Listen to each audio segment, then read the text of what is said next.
Hello everyone. My name is Art Russell. Welcome to my channel.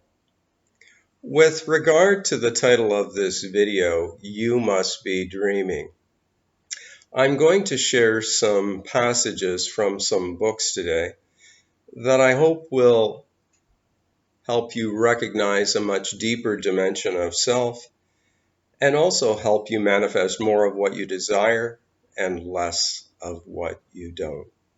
So let's go straight to the first quote. By the way, in case you're ever tempted to read some of the books that I'm referring to in this video, I highly recommend using a highlighter. Now, I have no stock in this particular company that makes these, but when we use a highlighter, it draws attention to information that might otherwise go unnoticed. So I feel that part of my purpose is to share some of this information with you with the hope that it can be beneficial. So let's go straight to this first quote. It's from Open Secret by Wei Wu Wei, who is otherwise known as Terence Gray. He was an awakened being who wrote about our deeper nature. Here's the quote.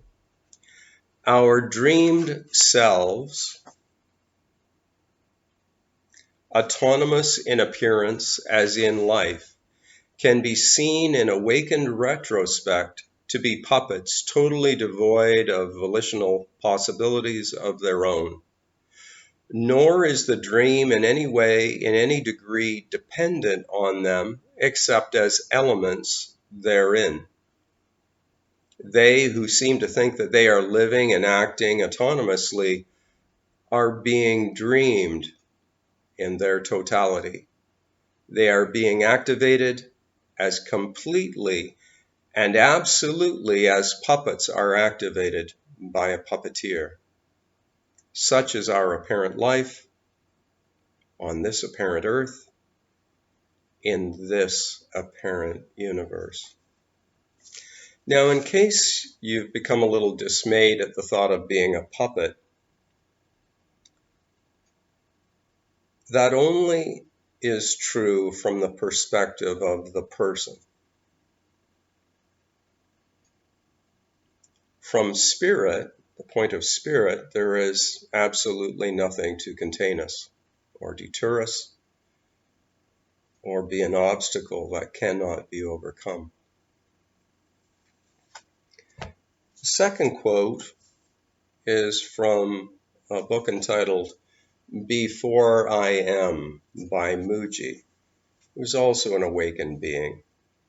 He spent time with another awakened being, Papaji, and subsequently realized his true nature.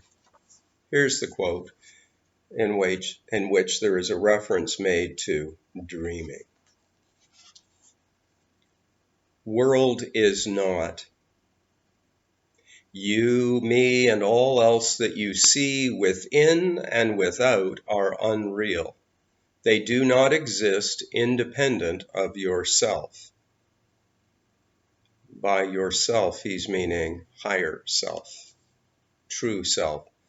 The world you inhabit is created inside your own mind. It is all a dreaming.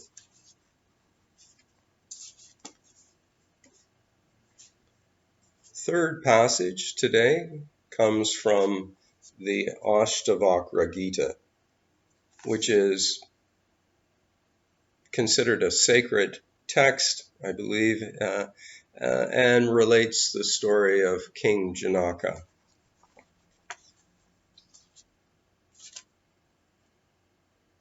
And here we go to the bottom quote.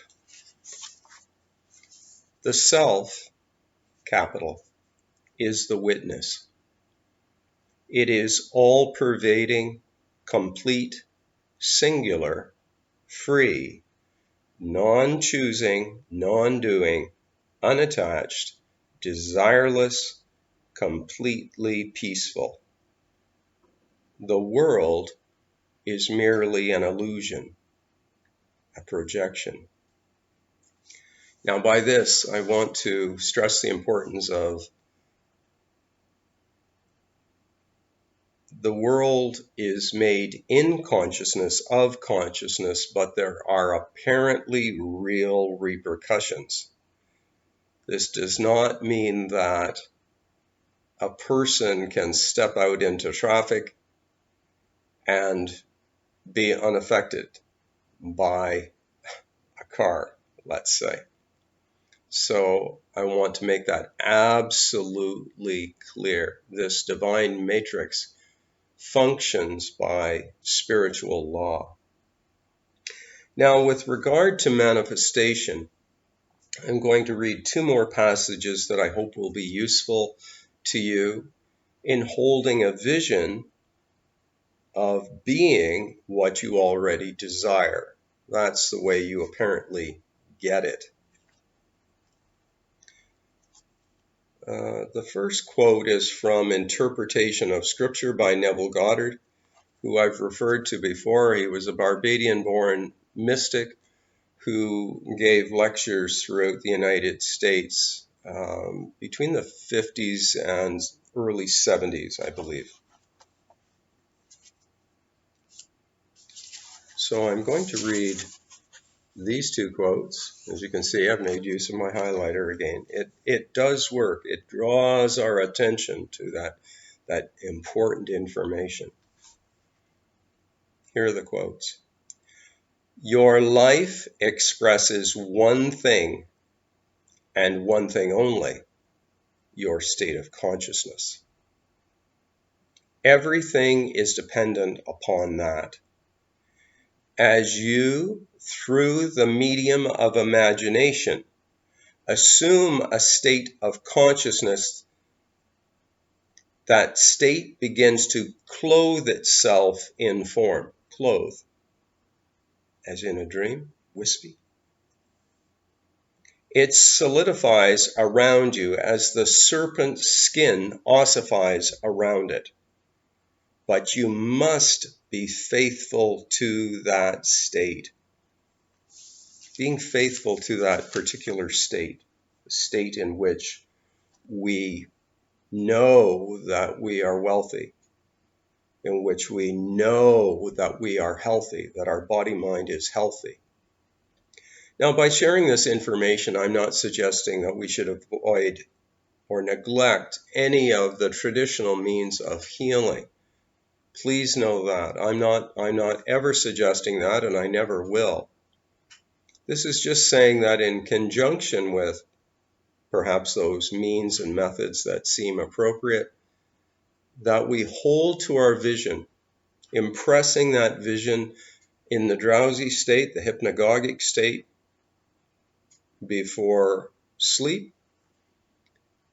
And I believe it's called the hypnopompic state, the morning state, as the body-mind is arising out of sleep, to impress what we desire as though we already have it. Feel it as much as we can, light up those senses, make the scene, the short scene, real. The short scene that implies you already have what you desire.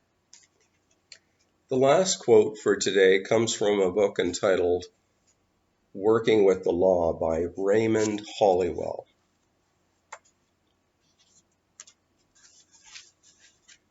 The secret of the law lies in one's consciousness.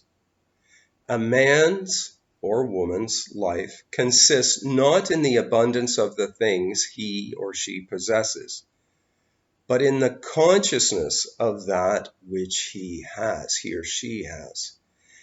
Man possesses the whole world and all its wealth, yet is only able to enjoy what his consciousness permits him to discern.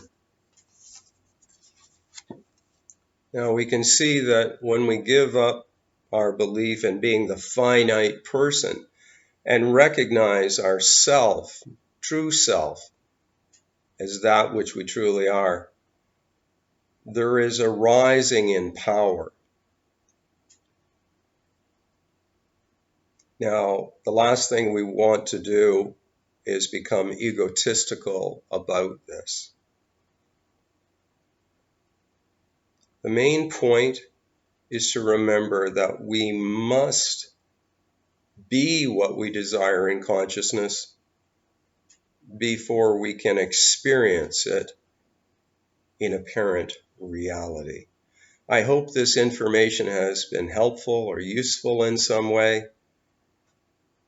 I love each and every one of you. I'm looking forward to talking again with you soon. Bye for now.